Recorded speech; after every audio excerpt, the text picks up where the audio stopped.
समस्त को ओडिशार पूरा पल्ली रे थिबा एवं ए जुगरे सामिल हेथिबा समस्त बंधु भगिनी माननकु आंतर्जातिक योग दिवस रो अभिनंदन।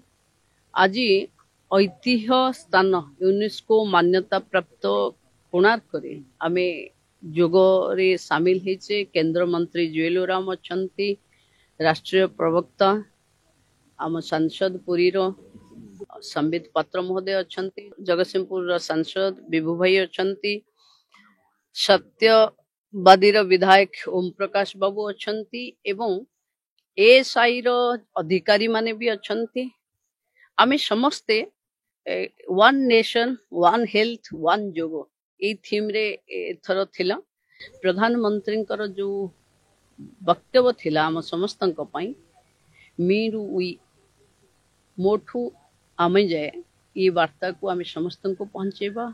निज अंतर शांति सहित आम पृथ्वी माँ शांति रे रहू ता पई एक पेड़ माँ के नाम जो प्रधानमंत्री कहिचंती आमे समस्त सेथिरे शामिल हवा। समस्त को ये दिवस रे बहुत बहुत अभिनंदन। समस्ते सुख रे रुहंतु, शांति रे रुहंतु, निरोग रुहंतु।